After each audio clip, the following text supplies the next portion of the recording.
Ya, baik, terima kasih. Kita bisa mulai, teman-teman. Bismillahirrahmanirrahim. Assalamualaikum warahmatullahi wabarakatuh. Terima kasih Pak Karomesmas. Assalamualaikum warahmatullahi wabarakatuh. Selamat sore, salam sejahtera bagi kita semua. Shalom, Om Swastiastu, Namo Buddhaya, salam kebajikan.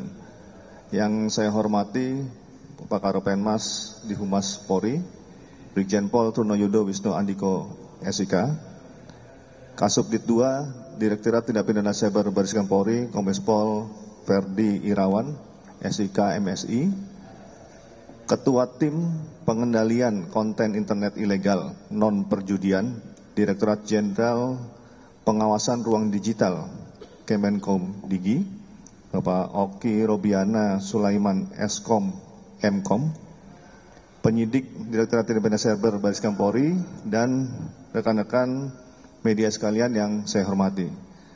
Kami kembali hari ini akan melakukan konferensi pers terkait dengan pengembangan kasus tindak pidana deepfake yang mengatasnamakan pejabat negara dengan modus pemberian bantuan pemerintah pada hari ini Jumat 7 Februari 2025. Di mana deepfake ini berdasarkan laporan polisi nomor LPA /3/1 SPKT Direktorat Tindak Pidana Cyber Baris Krim Polri tanggal 14 Januari 2025. Kami akan menyampaikan sedikit overview terkait dengan artificial intelligence atau kita sebutnya AI atau kecerdasan buatan yang saat ini telah menjadi bagian penting dalam membantu kehidupan kita sehari-hari, mulai dari pekerjaan di rumah hingga aktivitas sehari-hari di kantor maupun kehidupan sosial. Seiring berjalannya waktu, maka AI mulai disalahgunakan oleh beberapa oknum untuk melakukan penipuan. Salah satunya yaitu memanfaatkan teknologi deepfake. Deepfake adalah teknologi berbasis kecerdasan buatan, artificial intelligence, yang digunakan untuk membuat video, gambar, ataupun audio palsu yang terlihat atau terdengar sangat nyata. Deepfake dapat memanipulasi gambar atau video sehingga terlihat seperti seseorang melakukan sesuatu yang sebenarnya tidak pernah dilakukan ataupun tidak pernah terjadi. Banyaknya korban akibat adanya oknum yang menyalahgunakan teknologi AI dengan membuat video deepfake untuk dilakukan aktivitas penipuan, maka Direktorat Tindak Pidana Cyber Baris Krim Polri mengambil langkah tegas untuk mengatasi penipuan ini. Salah satunya yaitu video deepfake terhadap Bapak Presiden Prabowo Subianto dan pejabat negara lainnya dalam bentuk video dengan isi konten menawarkan bantuan pemerintah kepada masyarakat yang membutuhkan. Langkah ini dilakukan untuk menjaga marwah kewibawaan pemerintah Bapak Presiden Prabowo Subianto agar tidak menimbulkan distrust ataupun ketidakpercayaan dari masyarakat serta mencegah terjadinya kegaduhan.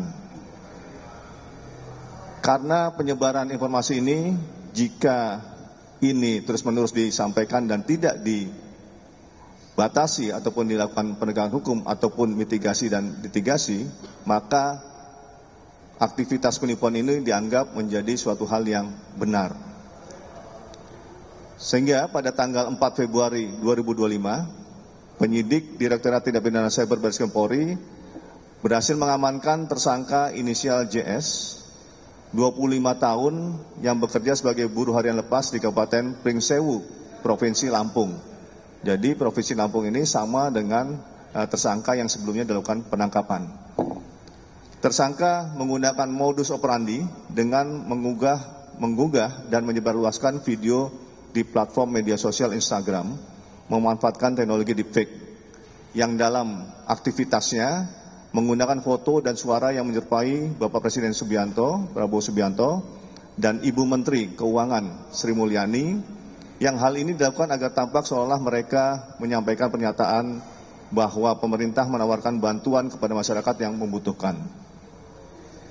Terkait beredarnya video deepfake yang menampilkan Ibu Sri Mulyani, video tersebut diambil dari dua kegiatan resmi yang dihadiri oleh Menteri Keuangan, yaitu satu, kegiatan Festival Transformasi yang berlangsung pada tanggal 27 Oktober 2020. Talkshow yang kedua, Talkshow Neraca Komunitas pada tanggal 30 Mei 2022. Penangkapan terhadap pelaku kejahatan deepfake yang mengatasnamakan pejabat negara ini merupakan hasil pengembangan dari kasus sebelumnya yang berhasil ditangkap oleh Ditbid Cyber Bareskrim Polri pada tanggal 16 Januari 2025 dengan tersangka EMA.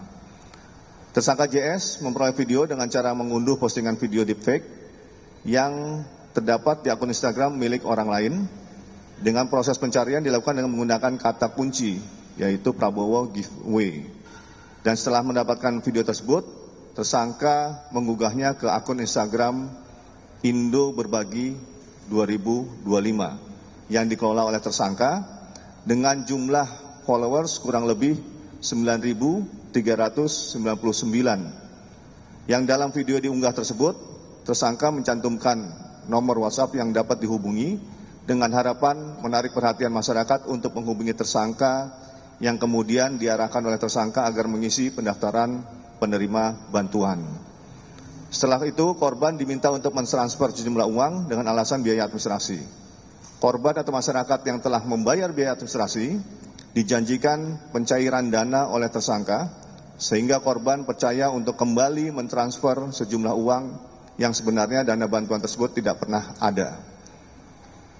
Kami juga berkoordinasi dengan Laboratorium Forensik Digital, Pusat Laboratorium Forensik Bareskrim Polri, terhadap barang bukti yang telah diamankan oleh penyidik, khususnya video-video deepfake dengan hasil sebagai berikut, bahwa hasil analisa dengan menggunakan software video forensik metode deepfake face detection, pada video tersebut terdapat adanya deepfake face dengan nilai hampir 100%.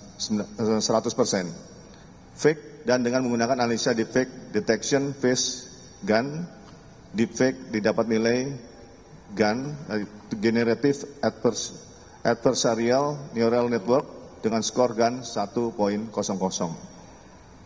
Dari hasil analisa error level analysis, terdapat adanya penggabungan frame berupa tulisan dan gambar yang dijadikan satu dalam satu video, yang menandakan adanya proses editing dan dapat disimpulkan bahwa momen-momen pada frame-frame di file video tersebut adalah bersifat tidak wajar dan tidak kontinu dan tidak saling bersesuaian dengan momen di tiap-tiap frame. Dalam arti pada frame-frame tersebut ditemukan adanya penyisipan, penggabungan maupun pemotongan frame. Tersangka JS dari hasil pemeriksaannya mengakui bahwa telah melakukan kegiatan penipuan ini sejak tahun 2024, yang modus operandinya adalah menyebarkan konten berupa video deepfake yang menampilkan pejabat negara dan sejumlah public figure ternama di Indonesia. Berdasarkan barang bukti yang ditemukan, sejak bulan Desember, tersangka telah meraup keuntungan kurang lebih sebesar 65 juta, yang juga korbannya kurang lebih 100 orang, berasal dari 20 provinsi, dengan jumlah korban terbanyak berasal dari Provinsi Jawa Timur, Jawa Tengah, dan Papua. Tersangka JS dilakukan penangkapan pada hari Selasa, 4 Februari 2025, di kediamannya di Adiluwih, Kabupaten Pringsewu, Provinsi Lampung, di mana tersangka JS berperan dalam mengunggah video deepfake dengan menambahkan caption dan nomor WhatsApp. Sampai dengan saat ini, penyidik Direktorat Cyber Bareskrim Polri mendalami apakah tersangka JS melaksanakan aksinya ini merupakan sindikat, karena kita akan hubungkan dengan pengungkapan kasus yang sebelumnya. Barang bukti yang telah diamankan yaitu 1 unit handphone merek Vivo 1820, IMEI sekian dan sekian, ada 2 IMEI. 1 unit handphone merek Samsung Galaxy S24 dengan 2 IMEI, kemudian 1 unit handphone merek Vivo Y12S 2021 dengan 2 IMEI. 1 unit handphone merek Poco M3 IMEI juga dengan 2 IMEI, 1 buah KTP atas nama JS, 1 buah kartu ATM BCA nomor kartu 5379 sekian. Tersangka JS dijerat dengan menerapkan Undang-Undang Informasi dan Transaksi Elektronik dan atau penipuan pasal 51 ayat 1 junto pasal 35 Undang-Undang Nomor 1 Tahun 2024 tentang perubahan kedua atas Undang-Undang Nomor 11 Tahun 2008 tentang Informasi dan Transaksi Elektronik, yaitu setiap orang dengan sengaja dan tanpa hak melawan hukum melakukan manipulasi, penciptaan, perubahan, penghilangan, perusakan informasi elektronik dan atau dokumen elektronik dengan tujuan agar informasi elektronik dan atau dokumen elektronik tersebut dianggap seolah-olah data yang otentik. Dipidana dengan pidana penjara paling lama 12 tahun dan atau denda paling banyak 12 miliar rupiah. Kemudian yang kedua, pasal 378 KUHP, barang siapa dengan maksud untuk menguntungkan diri sendiri atau orang lain secara melawan hukum dengan memakai nama palsu atau martabat palsu dengan tipu muslihat ataupun rangkaian kebohongan menggerakkan orang lain untuk menyerahkan barang sesuatu kepadanya atau supaya memberi hutang maupun menghapuskan piutang. Dipidana karena penipuan dengan pidana penjara paling lama 4 tahun dan denda paling banyak 500 juta rupiah. Dalam mengatasi kejahatan cyber, tentunya kami juga tidak bisa bekerja sendiri, maka kami juga mengedepankan kerjasama, apakah itu joint investigasi, sharing informasi, ataupun capacity building, peningkatan kemampuan. Yang dalam kasus ini, kami mengapresiasi respon cepat Kementerian Komunikasi dan Digital, Kemenkomdigi, atas kerjasama dan sinergitas yang telah dilakukan. Berkat langkah proaktif tersebut, maka Kemenkomdigi telah melakukan hal-hal yang konkret, ya, nanti akan dijelaskan oleh beliau, dan telah melakukan beberapa kegiatan-kegiatan sehingga tidak bisa diakses lagi akun yang dimiliki oleh tersangka. Kami juga menghimbau kepada seluruh masyarakat untuk lebih berhati-hati dan bijak dalam menerima serta menyebarkan informasi. Teknologi artificial intelligence semakin canggih, sehingga kita harus lebih waspada terhadap potensi penipuan yang dapat merugikan kita. Pastikan untuk selalu memverifikasi kebenaran informasi sebelum mempercayai atau membagikannya, serta gunakan sumber berita yang kredibel. Jika menemukan indikasi penipuan atau konten deepfake yang mencurigakan, segera laporkan kepada kami agar dapat ditindaklanjuti dengan cepat. Demikian yang dapat kami sampaikan. Sekian, terima kasih. Wassalamualaikum warahmatullahi wabarakatuh. Waalaikumsalam warahmatullahi wabarakatuh. Terima kasih Bapak Direktur Tipit Siber Barreskrim Polri. Rekan-rekan di sini juga hadir turut Bapak dari Kementerian Komdigi, Bapak Oki, kami persilakan apabila ada penyampaian dan juga sebagai literasi kepada masyarakat. Kami persilakan. Terima kasih. Bismillahirrahmanirrahim. Assalamualaikum warahmatullahi wabarakatuh. Yang saya hormati Bapak Karopenmas, Pak Direktur Tindak Pidana Siber, Pak Kasubdit 2, dan rekan-rekan media sekalian yang saya hormati. Izin memperkenalkan diri, saya Oki Robiana Sulaiman. Saya sehari-hari selaku Ketua Tim Pengendalian Konten Internet Ilegal, mewakili Pak PLT Direktur Pengendalian Ruang Digital yang berhalangan hadir pada siang hari ini, sehingga menugaskan kepada kami untuk hadir pada konferensi pers siang hari ini. Kami dari Direktorat Pengendalian Ruang Digital, Direktorat Jenderal Pengawasan Ruang Digital, sehari-hari melakukan penanganan konten negatif. Jadi kami sehari-hari melakukan crawling, pengaisan konten-konten negatif, menerima aduan dari masyarakat, dari kementerian lembaga dan kepolisian. Dari konten-konten yang diadukan masyarakat maupun dari kementerian lembaga, kami lakukan verifikasi. Kami pun juga sehari-hari membutuhkan rekomendasi juga dari kementerian lembaga terkait. Jadi kami di Komdiki sebenarnya tidak bisa langsung melakukan penanganan kecuali untuk konten pornografi dan perjudian. Jadi kami membutuhkan rekomendasi terlebih dahulu dari instansi yang berwenang. Terkait dengan kasus pengungkapan deepfake ini, kami telah melakukan koordinasi dan melakukan takedown, pemblokiran terhadap akun Instagram Indo Berbagi 2025.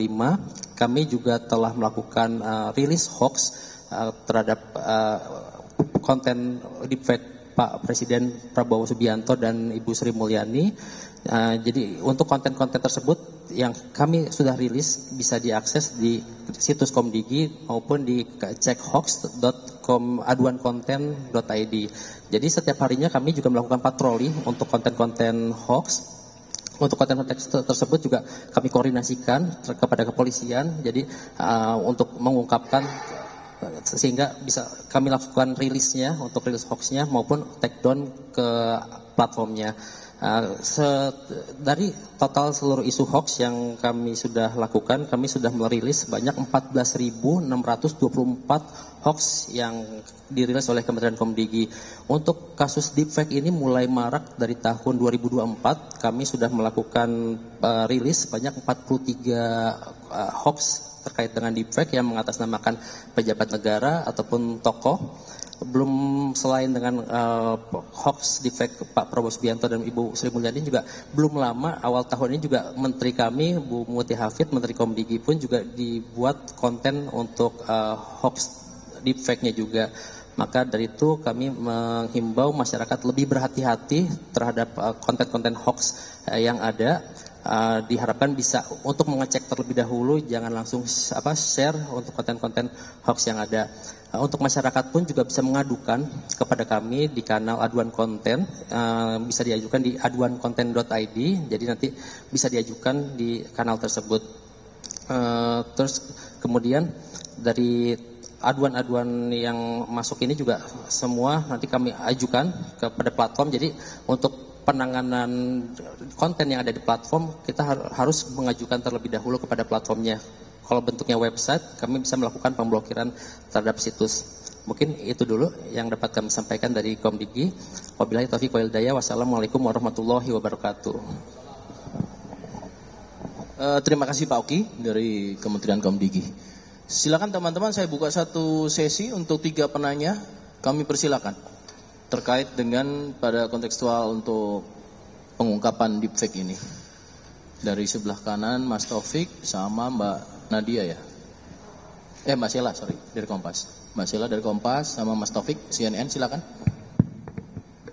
Iya, terima kasih. Saya Taufik dari CNN. Mau bertanya Pak Dir, ini kan lagi marak juga kan fenomena deepfake, dan kemarin juga kan pengungkapan dan satu masih buron, dan ini pengungkapan yang berbeda dengan modus operandi yang sama. Nah, yang menjadi pertanyaan adalah yang pertama, apakah motifnya hanya sebatas uang saja untuk mencari korban-korban gitu yang terperdaya untuk mengirimkan uang ke si pelaku, atau juga ada motif-motif politik lain? Karena kan mengingat deepfake video aksi deepfake ini kan juga rentan untuk digunakan untuk kepentingan politis lainnya, mengingat apalagi ini kan juga tokoh-tokoh pemerintahan gitu. Apakah ada indikasi ke sana juga, dan bagaimana Siber juga mengatasi fenomena deepfake yang khusus terkait isu-isu yang berkaitan dengan politik dan nggak cuma soal uang aja gitu sih.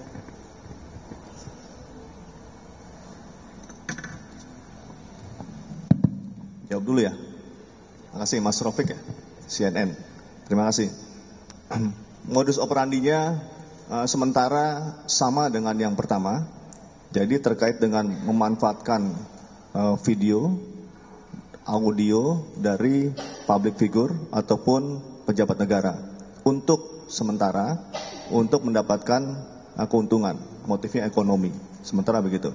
Karena dari beberapa korban yang kita juga lakukan pemeriksaan itu yang tadinya sebelumnya hanya sekitar 11 sampai 30, sekarang sudah mencapai 100 orang. Ya, ini sangat tergantung dari followers daripada akun yang bersangkutan tersangka. Apakah memungkinkan selain daripada motif itu?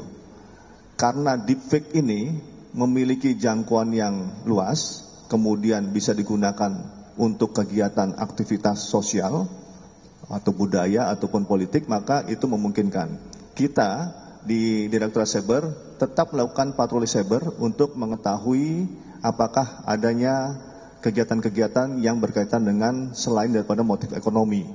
Dan kita bekerja sama juga dengan Kemenkomdigi, karena Kemenkomdigi ini juga memiliki patroli cyber bersama dengan kita, yang kita harus bersinergi untuk menukar informasi. Kira-kira trennya sekarang deepfake terkait apa? Kalau itu non perjudian. Jadi ini kita komunikasikan. Keywordnya apa? sehingga kita nanti bisa berkomunikasi untuk sama-sama mencari, meng-crawling, memprofiling untuk bisa dilakukan langkah-langkah yang strategis bersama dengan Kemenkomdigi. Demikian.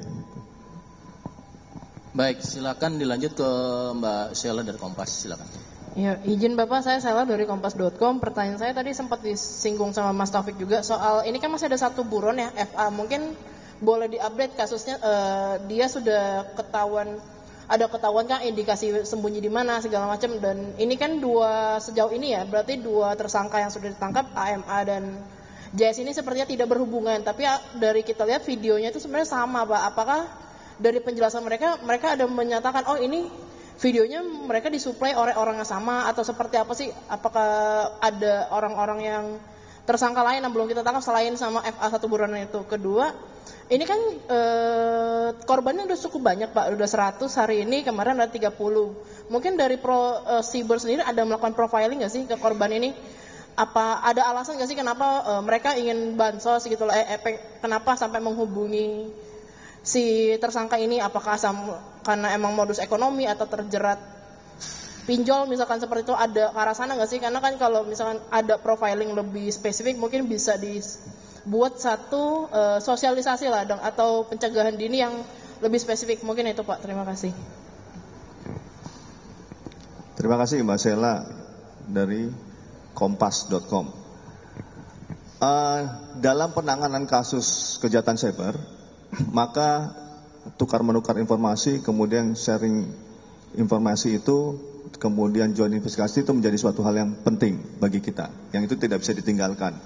Oleh sebab itu, untuk menuju kepada FA yang buron kemarin, kita sedang mensinkronkan, mengintegrasikan hasil pemeriksaan yang pertama dengan hasil pemeriksaan yang sekarang. Apakah ini terjadi kemiripan? Yang kita dapatkan pertama adalah satu, videonya mirip. Kemudian kedua, lokasinya yang dilakukan penangkapan itu satu lokasi, satu provinsi di Lampung. Ini sedang kita lakukan pembuktian, apakah ini ada keterkaitan atau tidak. Berdasarkan hasil pemeriksaan barang bukti yang kita temukan, yang kita sita. Kemudian hasil pemeriksaan, itu yang pertama. Karena kita harus membuktikan bahwa ini ada orkestranya, apakah ini satu orkestranya atau ada beberapa yang lain. Tetapi kalau dari hasil yang fakta yang ada, videonya memang video yang mirip, yang bersamaan, termasuk dengan modusnya yang melakukan kegiatan terkait dengan penipuan dengan motif ekonomi. Kemudian korban sedang didalami untuk motif-motifnya, apakah ada motif lain yang memang murni membutuhkan bantuan atau memang memanfaatkan situasi yang dibuat oleh tersangka sehingga terpancing untuk meminta bantuan berdasarkan kebutuhan karena ada hal-hal lain seperti yang tadi disampaikan, apakah terlibat pinjaman online dan segala macam. Ini sedang kita dalami dari 100 yang ini. Sementara memang dia korban-korban ini mengharapkan terkait dengan motif bantuan dengan memanfaatkan program-program pemerintah. Sementara gitu. Terima kasih Pak. Masih ada lagi? Cukup? Silakan. Mas Irfan. Izin Pak Karo, Pak Dir, saya Irfan dari IDN Times. Mau bertanya soal lebih ke background pelaku ini, sebenarnya siapa sih? Kemudian tadi sudah dijelaskan masih pendalaman terkait dengan perannya, tapi apakah sudah bisa dipastikan Pak bahwa si pelaku ini adalah yang membuat video dan mencari korban, atau hanya mencari korbannya aja gitu Pak? Terima kasih.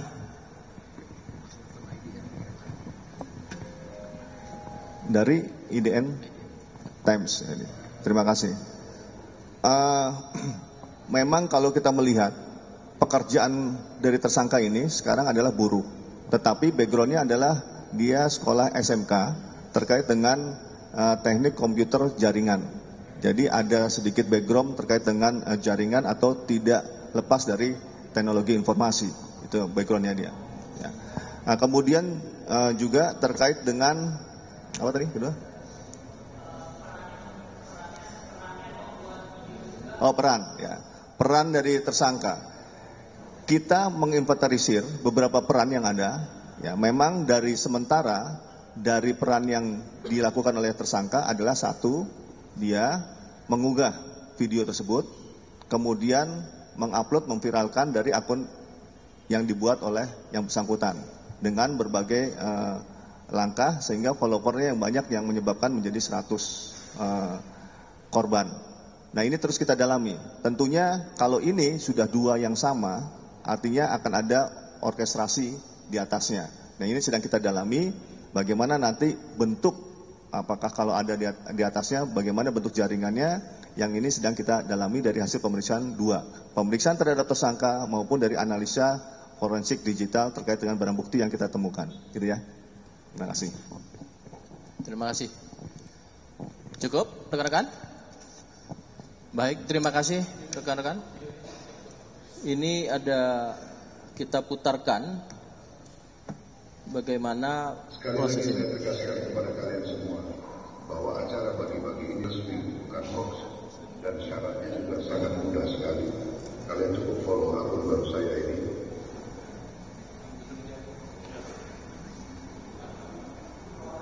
Yang selama ini belum dapat bantuan dari pemerintah, komen sekarang. Saya Dr. Sri Mulyani, selaku Menteri Keuangan, mendapat amanah pesan dari Bapak Presiden Prabowo Subianto untuk memberikan bantuan modal usaha. Bantuan akan benar-benar saya transfer dalam waktu 1 jam. Jadi silakan follow dan tekan tanda like serta share videonya. Bantuan ini benar langsung dari pemerintah Bapak Prabowo Subianto. Bismillahirrahmanirrahim. Yang saya hormati Bapak Wakil Gubernur Jawa Timur, Bapak Emil Dardak, dan seluruh pejabat Eselon 1, para staf ahli, staf khusus, dan juga seluruh jajaran Kementerian Keuangan yang saya banggakan. Assalamualaikum warahmatullahi wabarakatuh. Alhamdulillah pada saat ini, Bismillahirrahmanirrahim. Yang selama ini belum dapat, kamu yang belum pernah dapat bantuan pemerintah,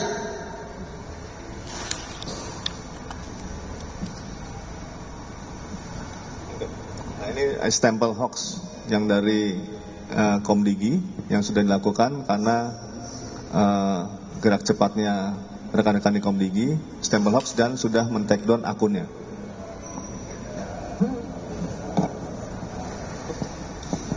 Baik, cukup ya rekan-rekan. Terima kasih. Saya tutup. Wassalamualaikum warahmatullahi wabarakatuh.